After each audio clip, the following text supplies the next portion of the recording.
guys, good eve. Ayan na, umikot pa kami ni Bunso, sabi niya, Mama, doon sa dulo ikot tayo. At tingnan nyo yung nakalutang guys, yung puti na yan. Zoom natin. I-share ko sa inyo ay,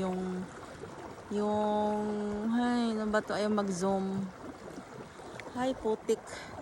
Ayan o, nakalutang ayun yung pala yan. Nilagyan nila ng, yung, parang net kasi parang hindi kainin ng mga insekto. Ito tanim nila yan. Ito, tingnan mo teknik ng pagpapalay ng Japan. Pagtataniman, tingnan nyo. Ayan o. Diba? Maganda. Ganda ng nila dyan. Yan o. Layo-layo na yung nahalakad namin ni Bunso. Doon pa sa dulo. Ito yung daan napuntang puro dito, rice field na yun, rent lang nila to. Papunta ito ng kindergarten na karang araw yung anak ko. Si Bunso kasama ko ngayon because tayo. May kuruma, may sasakyan. Tatawid sana ako. Sabi ni Bunso, Mama, sabi ko, saan ka ba nalaglag noon? Nalaglag siya. Kasi maaga kasi kami gayak noon. Lalakad kami punta sa kindergarten niya. Doon sa kabila pa doon, no? To dito pala yan? Na siya, tuyo na. Wala nang palay, nag-harvest na. Sabi ko, nagagalit ako. Bilisan mo kasi maliit na tayo. Pa siya? Maliit pa, baby pa. Siguro mga 2 years old.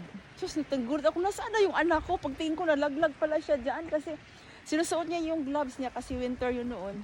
Tapos iyak siya na iyak. Sabi ko, ka nang maingay. Diyos, nalaglag. Sabi ko, ay, saan ba yung anak ko? Bigla nawala. Dito pala nalaglag. Doon yata o sa yan dyan, bakante.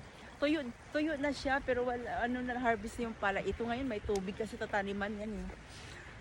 Natawa ko noon, maalala ko. Ayun. Haba na ng oras. Maduro? Suko mo aruyo, suko pumikiri. Mudot titara, suko. Suko no mawaru tukuro. Diyan masugo maduro.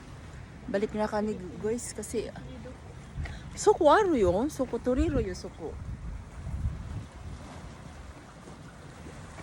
Kung mawaro di mo hanaritiro kara naiya suko ko ng hindi. Meron daanan kasi din dun sa dulo doon, no. Balik na kami kasi punta pa ako ng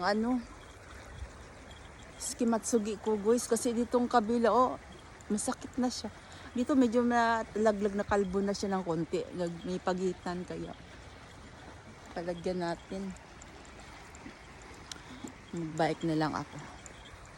Yan ang ating plus sa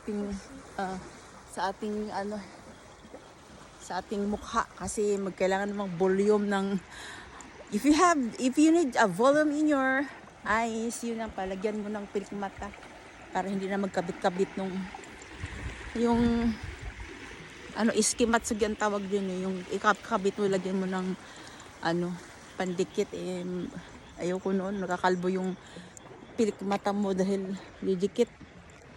Di na lang sa kasi pagkagising mo, hilamos lang yun parang original mo na pilik mata.